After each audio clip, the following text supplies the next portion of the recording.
This is the most interesting part of this video. जहाँ पे बहुत ज्यादा लोग होते हैं, जहाँ पे चीजें बहुत हपड़ा दपड़ी में होती है, वहाँ पे हादसे भी बहुत ज्यादा होते हैं। और हादसों से मेरा मतलब है मौत। अब ये वीडियो शुरू करने से पहले ऐसे ही और horror, mysterious and historical videos देखने के लिए सब्सक्राइब कर दीजिए इस चैनल को। अब ये कहानी शुरू होती है। ये कहानी है मेरे एक बहुत ही अच्छे दोस्त देवांश की, जो कि मेरे साथ कॉलेज में पढ़ा करता था एंड मैं बचपन से जानता हूँ एक्चुअली मेरे दोस्त को।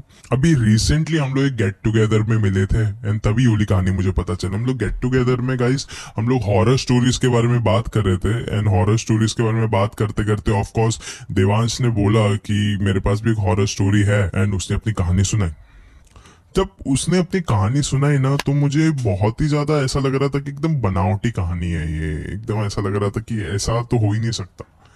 लेकिन जब उसने मुझे इस कहानी की एकदम गहराई में लेके चला गया, जब उसने अपने बड़े भाई से भी मेरी बात कराई कि देखो ये मान नहीं रहा है, फिर उसके बड़े भाई ने भी कहा कि एकदम सच्ची कहानी है। फिर मैं भी और जब गहराई में गया इस कहानी के, आई वाज लाइक कि this is definitely a truth. ये एक कहानी तो है, लेकिन उससे बढ़कर ये एक खौफनाक कहानी है। ये सुन के मेरा ही नहीं, किसी भी इंसान का दिल पूरी तरीके से एकदम घबरा उठेगा। अब ये कहानी मैं आपको सुनाने जा रहा हूँ, तो शायद से आप भी वही महसूस कर पाओ जो उस रात को मैंने महसूस किया था। गाइस ये कहानी है साल 2024 की। अभी की कहानी, एक्चुअली जून में हुआ था ये सब कुछ। ये उस दौरान की बात है जब मेरा दोस्त देवांश सेल्समैन का काम किया करता था। अंधेरी डीएन नगर में उसकी ऑफिस थी, वो वहां पे काम किया करता था। एंड एक सेल्समैन का जॉब ना काफी सिंपल सा था जो उसको दिया गया था। इट वाज कि आपको ऑफिस टू ऑफिस जाना है और जाके आपको ऑर्डर्स लेने हैं जो हमारी कंपनी सेल करती है।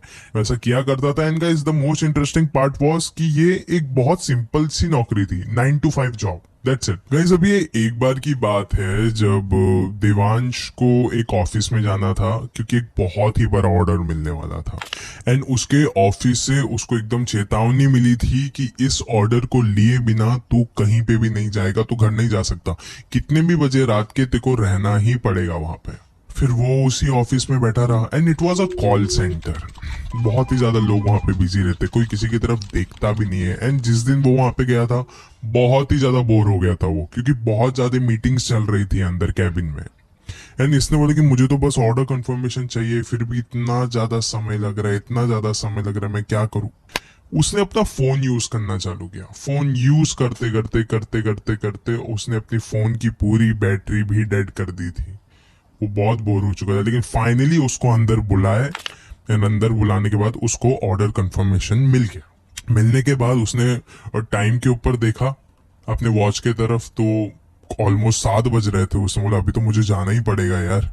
फिर वो जल्दी से उठा एंड उसने मेट्रो लिया डीएन नगर से अंधेरी तक। वहां पे पहुंचने के बाद लोकल ट्रेन के लिए अब वो वेट करने लग गया था, क्योंकि उसको लोकल ट्रेन से ही अंधेरी से भाईंदर जाना था। एंड गाइस अगर आपको नहीं पता तो मैं आपको एक बात बता देता हूँ कि अंधेरी में शाम के 6 बजे से लेकर रात को 10 बजे तक पीक आवर रहता है। मतलब वहां पे कोई भी जाओ, आप बहुत मुश्किल से उस ट्रेन में जा पाओगे। अगर आप जाओगे तो आपको लटक लटक के जाना पड़ेगा, क्योंकि उस वक्त अंधेरी में जो कॉर्पोरेट ऑफिसेज रहते हैं वो छूट जाते हैं, वो निकल जाते हैं वहां से लोग, उनका साइन आउट टाइम होता है वो। तो उस वक्त वहां से निकलना बहुत ही ज्यादा मुश्किल होता है अंधेरी स्टेशन से। एंड यही सेम चीज अभी देवांश के साथ भी हो रही थी। एंड देवांश तो लाइक चढ़ ही नहीं पा रहा था, क्योंकि अभी मालूम है क्या हुआ था गाइस, कि ट्रेन के पास आते आते उसको ऐसा लग रहा था बार बार कि उसकी जो तबीयत है ना वो भी एकदम खराब हो गई है। मतलब जैसे वो मेट्रो से ट्रेवल कर रहा था, उसको अभी लग रहा था कि अभी वो सिर्फ थका ही नहीं है, अभी उसको बुखार भी चढ़ रहा है धीरे धीरे करके। तो उसके दिमाग में ना बस एक ही चीज चल रही थी कि मुझे बस अपने घर पे जाना है, मुझे जल्दी से जाना है। लेकिन गाइज अभी वो ये सारी चीजें देख रहा था कि अभी ट्रेन भी भरी हुई जा रही है, अभी मेरी किस्मत ही कुछ इस तरीके की है शायद से। फिर से बोला मेरी तबीयत इतनी खराब है, मैं एक काम करता हूँ यहाँ पे थोड़ी देर के लिए बैठ जाता हूँ, थोड़ा सा आराम कर लेता हूँ, जैसे ही थोड़ा सा पीक आवर ठंडा होगा मैं यहाँ से निकल जाऊंगा। एंड गाइस देवांश की भी बात असल में कुछ गलत नहीं थी, एकदम सही थी।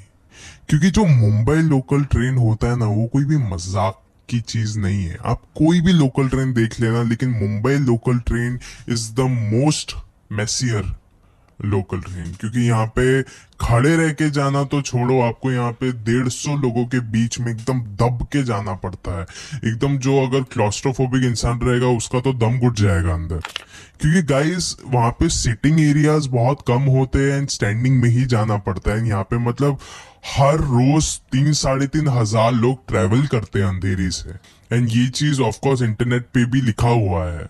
एंड गाइस वहीं पे देवांश की हालत इतनी ज्यादा खराब थी कि उसने बोला मैं इंतजार कर लूंगा, वो ज्यादा बेहतर है, लेकिन मैं इस भीड़ में तो नहीं जाने वाला, मैं आराम कर लेता हूँ। फिर वो इंतजार करते रहा, करते रहा, करते रहा, करते रहा, एंड अभी उसको पता भी नहीं चला कि उसकी तबीयत इतनी खराब थी कि अब उसकी आंख लग चुकी थी। काफी समय बाद देवांश की आंखें खुली एंड वो अंधेरी के उसी रेलवे स्टेशन के किसी एक बेंच पर से उठा, आसपास नजरें घुमाई एंड उसने देखा कि पूरा रेलवे स्टेशन खाली था, सिर्फ सन्नाटा। देवांश को बिल्कुल भी बिलीव नहीं हो रहा था कि वो अंधेरी रेलवे स्टेशन में बैठा हुआ है, क्योंकि आई डोंट थिंक सो कि आज तक कभी किसी ने अंधेरी रेलवे स्टेशन को इतना ज्यादा खाली देखा है। किसी ने कभी खाली देखा ही नहीं है।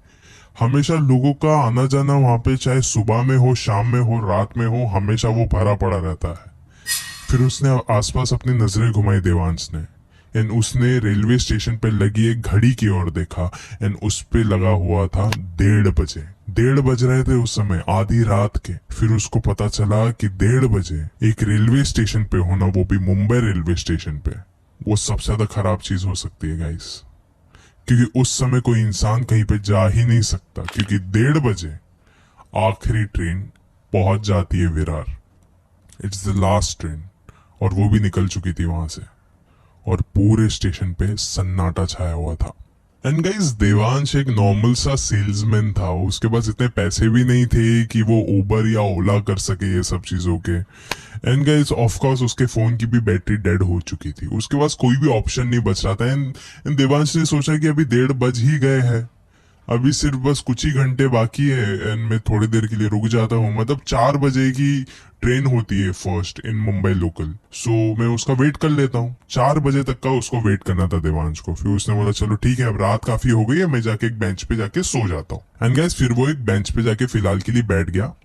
एंड अब ये कहानी शुरू होती है। वो जैसे ही उस बेंच पे बैठा था ना गाइस, उसको बार बार ऐसा लग रहा था कि पीछे से कोई तो उसको घूर के देख रहा है। उसके ठीक पीछे एक पिलर था, एंड उसको बार बार पता नहीं ऐसा क्यों लग रहा था कि कोई तो उस पिलर से उसको झांक झांक के देख रहा है। वो बार बार पीछे पलट के देख रहा था देवांश, लेकिन उसको वहां पे कोई भी नहीं दिख रहा था। कम से कम 5 मिनट गुजर चुके थे एंड उसको अभी तक ऐसा लग रहा था कि कोई तो उसके पीछे खड़ा है, उस पिलर के पीछे उसको घूर घूर के देख रहा है। फिर हार के देवांश ने थोड़ी सी हिम्मत करी एंड वो गया उस पिलर के पीछे एंड देखा तो वहां पे कोई भी नहीं है। उसको थोड़ी सी राहत मिली, उसे ऐसा लग रहा था कि ये बस उसका एक वहम था। फिर वो अपने उसी बेंच के पास वापस जाने ही लगा कि अचानक से उसको दिखा कि वहां पे 3 लोग बैठे हैं। तीनों के तीनों आदमी थे एंड वो रेलवे ट्रैक की ओर घूर के देख रहे थे। लेकिन अभी देवांश उनके पास गया ही नहीं। उसने बोला कि मुझे कुछ तो यहाँ पे सही नहीं लग रहा है, ये तीनों लोग बहुत ही ज्यादा एबनॉर्मल टाइप के लग रहे हैं, इंसानों जैसे तो नहीं लग रहे मेरे को। तो फिर उसने मन में क्या किया, उसी के बगल में थोड़े से दूर में वहां पे एक स्टोन मेड ऐसी एक सीट बनाई गई थी फुल फ्लैट, जिसके ऊपर वो आराम से लेट सकता था। तो वो वहां पे गया और वहां पे जाके लेट गया। अब ना कुछ ही सेकंड बाद वो ऐसा लेटा हुआ है आंखें बंद करके, एंड वो सुन सकता था कि वो लोग कुछ तो बातें कर रहे हैं एक दूसरे के साथ। उसने इग्नोर किया, उसने बोला रहेगी कुछ बात, कर रहे रहेंगे वो लोग, ठीक है। लेकिन अभी कुछ मिनटों बाद वो बातें सिर्फ बातें नहीं थी, वो तीनों लोग मिलके अभी रो रहे थे, चीख रहे थे। उस पूरे रेलवे स्टेशन में उनकी आवाजें गूंजने लग गई थी। देवांश बहुत ही ज्यादा अनकंफर्टेबल हो गया था, उसकी जो सांसें थी अभी ऊपर नीचे हो रही थी। वो सोच भी नहीं पा रहा था कि मैं अब करूं तो क्या करूं। लेकिन उसको उस वक्त तक एक बात समझ में आ गई थी कि ये लोग जो भी है इंसान तो नहीं है। कहीं ये सब कुछ सुनने के बाद फिर भी देवांश ने एक करवट ली, अपने चेहरे को दूसरे तरफ करके वो वहां पे लेट गया। थोड़ा वक्त गुजर चुका था, सब कुछ शांत हो गया था, लेकिन अब अचानक से उसके पैर पे कुछ तो टच हुआ। उसने अपनी नजरें अपने पैरों की तरफ करी और देखा कि वो तीनों लोग वहीं पे उसके पास ही बैठे हुए थे, उसके तरफ देख रहे थे मुस्कुराते हुए। उससे सिर्फ एक ही सवाल पूछा मराठी में कि कि तू पण मरशील ना। Guys, this is a Marathi sentence. इसका मतलब हिंदी में होता है कि तू भी मरने वाला है ना। ये सब कुछ सुनने के बाद देवांश बहुत ही ज्यादा डर चुका था। वो एकदम कांपते हुए वहां से अपना बैग लिया एंड वहां से दूर भागा। भागते भागते उसने रेलवे ट्रेन के एक घड़ी की तरफ देखा। वहां पे लिखा हुआ था 1:30 बजे। इतना वक्त गुजर चुका था उस लोकल ट्रेन स्टेशन में, लेकिन फिर भी वापस से वहां पे सिर्फ और सिर्फ 1:30 ही बज रहे थे। It was a shock. अभी के लिए देवांश को ऐसा लग रहा था कि ये सब कुछ सपना है, ऐसा कुछ भी नहीं हो सकता। लेकिन हकीकत में देवांश उस पूरे स्टेशन में अकेला था। उसकी मदद करने वाला भी कोई भी नहीं था। फिर भी वो भागते भागते उस रेलवे स्टेशन के टिकट काउंटर के पास पहुंचा। लेकिन फिर वापस से उसके पीछे से उसको एक आवाज आई, अरे सांगना, तू पण मरशील ना। ये सुनने के बाद देवांश ने पीछे मुड़कर देखा कि वो ही तीनों उसकी ओर भागते हुए आ रहे थे। देवांश ने भी ये सब कुछ सुनकर अपनी आंखें बंद कर ली थी, लेकिन उसको वापस से एक चीज मराठी में सुनाई दी थी, जिसका मतलब हिंदी में होता है कि हमारे पास आ जा, हम लोग सिर्फ मुर्दे ही तो है, सिर्फ मर चुके हैं, हम तुझे कुछ करेंगे नहीं। ये सब कुछ सुनने के बाद ऑफ कोर्स ऐसे समय पे इंसान को सिर्फ भगवान ही याद आएगा। इन देवांश को भी आ रहे थे। उसको थोड़ा बहुत हनुमान चालीसा याद था, उसने वो पढ़ा एंड वो पढ़ते पढ़ते वहीं पे बेहोश पड़ गया। सुबह सुबह देवांश की आंखें खोली एंड उसको एक सफाई वाले ने असल में उठाया था। वो जो टिकट काउंटर था उसके कोने में जाके वो बेहोश हो गया था। उसको उठाया एंड उसने वक्त के तरफ देखा तो टाइम पे 5 बज रहे थे। वो भागते हुए ट्रेन के पास गया। उसने अपनी ट्रेन पकड़ ली भाईंदर के लिए। फाइनली वो पूरे समय बस एक ही चीज सुन रहा था। वही चीज उसके कानों में गूंज रही थी कि ये सारी चीजें हुई है कि नहीं है, क्या ये सिर्फ मेरा सपना था। एंड फिर फाइनली भाईंदर रेलवे स्टेशन आ गया और वो बस उतरने ही जा रहा था कि उस गेट के पास, उस डोर के पास, उस दरवाजे के पास वो ही तीनों खड़े थे। एंड उन्होंने वापस से वो ही सवाल पूछा कि तू पण मरशील ना, मतलब तू भी मरने वाला है ना। लेकिन गाइस, इस बार देवांश भागते हुए, उन तीनों को छोड़ते हुए वहां से भागा एंड अपने घर की ओर भागा। सीधा अपने घर के अंदर गया एंड जाके उसने करण, उसका जो बड़ा भाई था, उसको जाके ये सारी बातें बताई कि ये सारी चीजें हुई है भैया मेरे साथ, मैं क्या करूं। करण ने फिलहाल के लिए उसको थोड़ा सा शांत कराया। उसको बोले कि भाई तू थोड़ी देर के लिए सो जा, हम सुबह उठ के देखते कि क्या होगा यहाँ पे, थोड़ी देर के लिए सो जा। अगले ही दिन दोपहर और शाम के बीच में वो लोग एक मंदिर के पास गए। वहां पे पुजारी को ये सारी बातें बताई, लेकिन पुजारी ने भी कोई ऐसा एकदम डायरेक्ट चीजें कुछ ऐसी बताई नहीं कि ये सब चीज क्यों हुई है एंड हमें क्या करना चाहिए। बस वो लोग इतना ही कह रहे थे कि हनुमान चालीसा याद रखो, पूजा पाठ करो, वगैरह वगैरह, ये सारी चीजें ही बोल रहे थे। कुछ भी ऐसा ढंग की चीज उनको नहीं मिल रही थी कि मैं अब ये चीजें निकालू कैसे अपने दिमाग से। पूजा पाठ तो मैं कर लूंगा, लेकिन उसको डर था कि वही तीनों उसको वापस से ना मिल ले। फिर कुछ देर बाद देवांश के बड़े भाई करण को एक चीज याद आई कि बहुत सालों पहले अंधेरी में ही उनका एक दोस्त नाइट टेक्नीशियन का काम करता था for error and technical problems वगैरह वगैरह। एंड फाइनली फिर वो दोनों देवांश एंड करण उसके दोस्त के पास चले गए। उसके दोस्त के पास जाने के बाद उन्होंने ये सारी बातें बताई कि ये सारी चीजें हुई है। उसके दोस्त का नाम सनी था बाय द वे।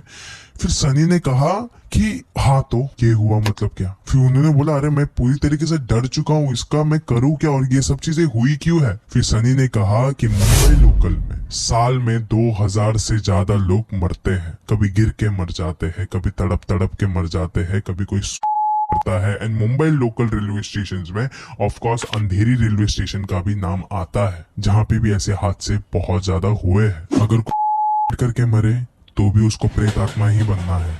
अगर कोई गलती से यहाँ पे कट के मरे उसको भी प्रेत आत्मा बनना है। किसी भी हालत में अगर किसी की भी रेलवे स्टेशन पे मौत होती है उसका एक प्रेत आत्मा बनना तो निश्चिंत है। फिर देवांश ने पूछा कि लेकिन वो तीन लोग कौन थे, उनका ये सब चीजों से क्या लेना देना। फिर सनी ने कहा ये सब मुझे नहीं पता है, मुझे बस इतना पता है कि रेलवे स्टेशन बहुत ही ज्यादा हॉन्टेड होते हैं। ये जो काले साए है ना, इनका तो काम ही ये है कि जब एक पूरा रेलवे स्टेशन या फिर एक पूरा इलाका जब सन्नाटे से भरा हुआ रहता है, अंधेरे से भरा हुआ रहता है, तब ये लोग बाहर निकलते हैं सन्नाटे में चीख चीख कर अपने मौत का मातम मनाने। उस दिन के बाद से देवांश का तो एक नियम सा ही बन गया था कि चाहे ऑफिस का कितना भी इम्पोर्टेंट काम हो, मैं 5 बजे से ज्यादा कहीं पे भी नहीं रुकने वाला हूँ, क्योंकि उसको उस दिन अपनी जान की कीमत समझ में आई कि आधी रात को अपने घर से बाहर रहना, एक अंधेरी सी जगह पे रहना, इसका मतलब यही होता है कि हम आत्माओं के बसेरे के बीच में हैं, और आत्माओं के बसेरे के बीच में रहना मतलब मौत के करीब रहना। आज इस वीडियो के अंत में मैं आपसे बस इतना ही कहना चाहूंगा कि जिस जगह को आप इतना ज्यादा भरा हुआ देखते हो, इतना ज्यादा क्राउडेड देखते हो, इसका मतलब ये नहीं है कि वो हर वक्त भरा हुआ ही रहता है। कभी ना कभी तो वो सन्नाटे से भरा हुआ होगा ही। आधी रात में जाइए उस जगह पे, आपको पता चलेगा कि उस जगह से ज्यादा खतरनाक कोई जगह नहीं होता, उस जगह से ज्यादा खौफनाक कोई जगह नहीं होता। चाहे वो कोई भी कॉलेज हो, चाहे वो कोई भी अस्पताल हो, चाहे वो कोई भी स्कूल हो, इट डजंट मैटर। चाहे वो कोई भी रेलवे स्टेशन हो, काले साए हर जगह पे भटकते रहते हैं। इन चीजों से चौकन्ने रहिए। एंड मैं एक और एक बात बता रहा हूँ, मैं अंधेरी रेलवे स्टेशन के बारे में कुछ भी गलत नहीं बोल रहा हूँ। मैं ऐसा नहीं बोल रहा हूँ कि वहां पे आप मत जाइए, जाइए, लेकिन आधी रात में मत जाइए। शुक्रिया।